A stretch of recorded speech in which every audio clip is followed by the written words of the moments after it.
ابراہیم علیہ السلام نے ایک بار اللہ رب العزت کی بارگاہ میں سوال کیا، اے مولا مجھے دکھا تو مردوں کو زندہ کیسے کرتا ہے؟ اللہ نے پوچھا کہ اے ابراہیم کیا تجھے یقین نہیں ہے؟ کہا کیوں نہیں، یقین ہے مولا لیکن آنکھوں سے دیکھنا چاہتا ہوں، لیطمئن قلبی، تاکہ میرے دل کو اطمینان ہو جائے۔ سنو، اللہ مردوں کو زندہ کرتا ہے یا نہیں کرتا ہے؟ رب تبارک و تعالیٰ قادر مطلق ہے، سب بکھر جانے کے بعد بھی وہ دوبارہ زندہ کرے گا۔ ہاں کئی واقعات ہیں، حضرت عزیر علیہ السلام کا واقعہ بھی آج ہم نے تلاوت کیا۔ ایک نبی تھے اللہ کے، 33 سال کی عمر تھی، وہ اپنے خچر پر جا رہے تھے، ایک بستی کو دیکھا اجڑی ہوئی تھی، اجڑی ہوئی۔ انہوں نے یہ پوچھا اللہ کی بارگاہ میں کہ مولا یہ سب پوری بستی اجڑ گئی، یہاں نہ سبزے اگتے ہیں، نہ درخت، نہ پودے، کچھ نہیں، کیا پھر اس بستی کو تو دوبارہ زندہ کرے گا؟ تو حضرت عزیر علیہ السلام کو اسی وقت نیند لگ گئی، سو گئے۔ وہ سوئے تو 100 سال کے لیے سو گئے، 100 سال کے لیے وہی سو گئے، اور جس خچر پر آئے تھے، جو کھانا لے کر کے آئے تھے، اس کو بھی نیند لگ گئی۔ نیند کیا ہے؟ موت کی بہن ہے، اللہ نے سلا دیا۔ 100 سال کے بعد اٹھایا اللہ نے، پوچھا عزیر سے کتنے دن یہاں ٹھہرے رہے؟ کام میں تو صبح آیا تھا، دوپہر ہو رہی ہے۔ اللہ نے فرمایا ذرا اپنے خچر کو دیکھو، تمہارے کھانے کو دیکھو، تم 100 سال یہاں ٹھہرے ہو۔ حضرت عزیر جب اٹھے اور گئے تو ان کی عمر تو 33 تھی، ان کی عمر تو 33 سال ہی تھی۔ مولا 100 سال سلایا، اس کے بعد بھی جوان ہی اٹھایا۔ جب اپنی آبادی میں آئے تو ان کے زمانے کے بچے بھی بوڑھے ہو چکے تھے، خود ان کی اولاد جو ان کے بیٹے تھے وہ ان سے بھی بڑے ہو چکے تھے، 118 سال، 115 سال، 110 سال کے ان کی عمریں ہیں، اور حضرت عزیر کی عمر تو 33 سال ہے۔ حضرت عزیر آئے اور کہا میں عزیر ہوں، اللہ کا نبی۔ لوگوں نے انکار کر دیا کہ وہ 100 سال پہلے جا چکے، تم کہاں سے آئے ابھی؟ ایک خاتون جو ان کے گھر کی کنیز تھی، وہ بہت بوڑھی ہو چکی تھی، اس نے کہا میں عزیر کو 2 علامتوں سے پہچانتی ہوں، اگر وہ 2 علامتیں اس کے اندر ہیں تو یہ عزیر ہے۔ وہ آئی، کہا ایک تو یہ ہے کہ پورے زمانے میں تورات اگر کسی کو لفظ بلفظ یاد ہے تو صرف عزیر علیہ السلام کو، کسی کو نہیں، ایک علامت یہ ہے۔ دوسری یہ ہے کہ ان کی پیٹھ پر ایک نشان ہے جو کسی کے اندر نہیں ہے، وہ میں دیکھ چکی ہوں۔ حضرت عزیر کو جب اس بوڑھی نے یہ کہا تو حضرت عزیر علیہ السلام نے لفظ بلفظ پوری سورہ تورات سنا تھی، اور ان کی پیٹھ پر وہ نشان بھی باقی تھا۔ تو اس خاتون نے پکار کر کہا اے لوگوں، یہ اللہ کی قدرت ہے، یہی عزیر ہے جو 100 سال پہلے ہم سے بچھڑا تھا، آج مولا نے 100 سال بعد دوبارہ اسے ہمارے ہاں اٹھا کر لایا ہے۔ یہ واقعہ کیوں پیش آیا؟ یہ ان منکرین کو بتانے کے لیے جو یہ سمجھتے ہیں کہ موت کے بعد پھر اللہ کسی کو نہیں اٹھا سکتا، اسی لیے کچھ لوگ جلا کر راکھ کرتے ہیں، کچھ لوگ چیل کووں کو کھلا دیتے ہیں کہ مرنے کے بعد پھر پکڑ نہیں ہونی چاہیے۔ یہ شراب کیوں پیتا تھا، چوری کیوں کرتا تھا، کوئی ڈنڈے مارنے والا نہ ہو، ہم تو اس کو جلا کے راکھ کر چکے۔ مولا قرآن میں بیان فرماتا ہے جو رب ایک پانی کے قطرے سے تمہیں انسان بنا سکتا ہے، تمہاری راکھ کو جمع کر کے دوبارہ تمہیں زندہ کیوں نہیں کر سکتا؟ وہ قادر مطلق ہے، دوبارہ اٹھائے گا۔ ہمارا عقیدہ کیا ہے؟ موت کے بعد ہم دوبارہ ہوں گے کہ نہیں ہوں گے، لیکن اس دنیا میں نہیں، پرن جنم نہیں، ہاں یہ پرن جنم والا نہیں ہے۔ ہمارا جو عقیدہ ہے وہ یہ ہے کہ مریں گے یہاں، اٹھیں گے قیامت کے دن۔ قیامت سے پہلے پھر کسی کی آتما نہیں اٹھنے والی ہے، جس کی اٹھتی ہے وہ بیوقوف ہے۔ ہاں وہ جو مشہور کرتے ہیں کہ اس کی آتما آئی، اس کی آتما آئی، کسی کی آتما نہیں آتی۔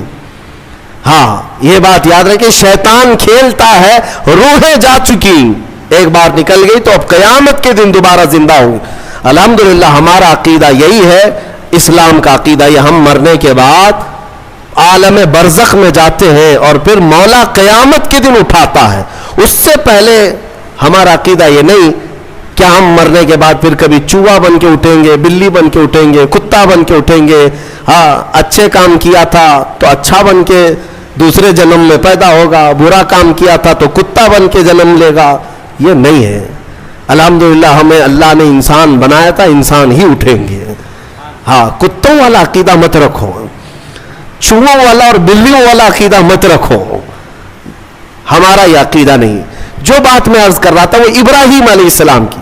ابراہیم علیہ السلام نے پوچھا رب سے, تو کیسے زندہ کرتا ہے مرنے کے بعد؟ تو رب نے فرمایا کیا تجھے یقین نہیں؟ کہا یقین ہے, میں آنکھوں سے دیکھنا چاہتا ہوں. کہا ٹھیک ہے, 4 پرندے لے لو اور ان کو ذبح کرو اور پھر ان کو قیمہ بنا دو, چاروں کا گوشت مکس کرو اور سب ملا کر کے 4 حصے کرو. ایک حصہ اس پہاڑ پر, دوسرا اس پہاڑ پر, تیسرا اس پہاڑ پر, چوتھا اس پہاڑ پر. 4 پہاڑوں پر گوشت رکھ کر کے آؤ یہ مکس قیمے کا, اور پھر اپنی جگہ پر کھڑے ہو جاؤ, ان پرندوں کے نام لے کر کے بلاؤ. ابراہیم علیہ السلام کو یہ پروسیس کرایا گیا. ابراہیم علیہ السلام نے کیا کیا لیے؟ ایک کوا لیا, توجہ چاہتا ہوں, کیا لیا؟ کوا لیا. دوسرا مرغا لیا, تیسرا کبوتر, چوتھا مور. 4 پرندے لیے, کوا, مرغا, کبوتر, مور. 4 پرندے لیے اور چاروں کو ذبح کیا. پھر ان کا قیمہ بنایا, گوشت سب قیمہ بنا کر مکس کیا اور 4 حصوں میں 4 پہاڑوں پر رکھ کر آئے. پھر اپنی جگہ پر آ کر کے انہیں پکارا. اللہ کے حکم سے مرغا بھی آئے, کوا بھی آئے, کبوتر بھی آئے اور مور بھی آئے. خدا کی قدرت دیکھیں, وہ قیمہ ہوا میں اڑنے لگا اور جس جس پرندے کا جو گوشت تھا وہ اپنے اپنے جسم میں ملنے لگا. اور پھر ان کی جو منڈیاں تھی, منہ, وہ ابراہیم علیہ السلام کے پاس تھی. دھڑ صرف تنہا اڑتا ہوا آیا, اپنے اپنے منہ سے جڑ گیا اور اڑ کر چلے گئے. اللہ نے اپنی قدرت کا مشاہدہ اپنے نبی کو کروایا. ابراہیم علیہ السلام, مردوں کو مولا کیسے زندہ کرتا ہے یہ نبی کو سامنے کر کے دکھایا گیا. لیکن صوفیہ کرام کی بھی ایک تعلیم ہوتی ہے. میر عبد الواحد بلگرامی رضی اللہ عنہ, سبع سنابل شریف کے مصنف, فرماتے ہیں ابراہیم علیہ السلام کو یہ پروسیس کیوں کرایا گیا؟ یہ 4 پرندے آپ نے کیوں لیے؟ صوفیہ کے جو نقطے ہوتے ہیں بڑے اہم ہوتے ہیں. میں نے 4 پرندے کہا, یاد ہے نا 4 پرندے؟ ہاں, وہ ایسی ہی نہیں ہے کہ فارمیلٹی کے لیے میں نے آپ کے سامنے گنا دیے. توجہ, کوا, مرغا, کبوتر, مور, یہی 4 پرندے کیوں؟ ابراہیم علیہ السلام نے جو لیے. اولیاء کرام کی ایک جماعت کا کہنا یہ ہے کہ اصل میں ان پرندوں کی ایک ایک خصوصیت ہے, ایک ایک خصوصیت ہے. کوے کی خصوصیت ہے لالچ بہت ہوتی ہے اس کے اندر, لالچی بہت ہے, اس کا پیٹ کبھی نہیں بھرتا. ارے پورے پورے مردے بھینسوں پر بیٹھتا ہے, اس کو ایسا لگتا ہے کہ پورا کھا جاؤں گا, لیکن ہوتا اتنا پیٹ ہے. لالچ ہے, بہت زیادہ لالچ. دوسرا پرندہ ہے مرغا. مرغے کے اندر شہوت بہت زیادہ ہے, شہوت, عورتوں کی خواہش.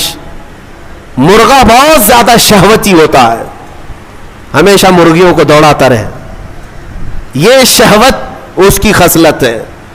تیسرا کبوتر. کبوتر کے اندر دوستی کرنے کی عادت بہت ہوتی ہے, جلدی دوست بنتا ہے. سارے پرندوں میں سب سے زیادہ مانوس ہونے والا پرندہ کبوتر ہے. ایک دن پال لو, اس کے بعد رہ ہی جاتا ہے, دوستی کرنے والا پرندہ. چوتھا مور ہے. مور کی خصوصیت یہ ہے کہ وہ اپنے حسن کو دکھانے کا شوق بہت رکھتا ہے. 4 لوگ بھی کھڑے ہو گئے تو پورے پر کھول دے گا اور ناچتا ہے تو خوبصورت, لیکن دکھانے کی خواہش زیادہ ہے, ریاکاری, اپنے حسن کا مظاہرہ کروانا, یہ مور کی عادت ہے. حضرت میر عبد الواحد فرماتے ہیں, اے مسلمانوں, اللہ نے جو حکم کیا اپنے نبی ابراہیم کو, یہ 4 پرندے نہیں, کوا, مرغا, کبوتر, مور, یہ ذبح نہیں کیے, بلکہ ابراہیم علیہ السلام نے جو ذبح کیا وہ کیا ہے؟ لالچ کو ذبح کیا, شہوت کو ذبح کیا, دوستی کرنے والی عادت کو ذبح کیا, حسن کو دکھانے والی خصلت کو ذبح کیا. جب ان بری خصلتوں کو کوئی ذبح کرتا ہے تو مولا مردوں کو زندہ کرنے والی قدرت بھی دکھاتا ہے. یہ ہے اصل. اگر آج بھی رب تعالیٰ کی قدرت کے مشاہدے چاہتے ہو کہ آنکھوں سے ہم بھی کچھ دیکھ سکے, ان 4 عادتوں کو ذبح کرو. پہلے ذبح کرو. ذبح کرنے کا مطلب یہ لالچ ختم ہو جائے, شہوت ختم ہو جائے. دوستی کرنے کی عادت, کچھ لوگوں کو ایسا لگ رہا ہوگا سارے دوستوں کو برا کہہ رہے ہیں. نہیں, دوست بناؤ اچھے, وہ دوست جو تمہیں اللہ سے قریب کرے. ورنہ قرآن میں ہے کئی لوگ ایسے ہوں گے جو قیامت کے دن یہ پکاریں گے. 19ویں پارے کی آیت ہے, یا ویلتا لیتنی لم اتخذ فلانا خلیلا, اے کاش میں فلاں کو دوست نہیں بنایا ہوتا تو کتنا اچھا ہوتا, میں جہنم میں نہیں جاتا. کئی لوگ ایسے ہوں گے صرف دوستی کی وجہ سے دوزخ میں جا رہے ہوں گے. دوستی کی وجہ سے. تم کیا سمجھتے ہو ایرے غیرے سب سے دوستی کر لینا چاہیے؟ دوست اگر کسی کا برا ہے تو وہ تمہیں جہنم تک لے جا سکتا ہے. اسی لیے ہر ایرے غیرے نتھو خیرے سے دوستی مومن کی شان نہیں ہے. وہ دوستی بھی اس سے کرتا ہے جو اسے اللہ سے قریب کرے اور اپنے مصطفیٰ سے قریب کرے, وہ دوست ہے. اور حسن کے اظہار کی عادت یہ ریاکاری ہے, اس سے بھی اللہ تعالی ہم سب کی حفاظت فرمائے.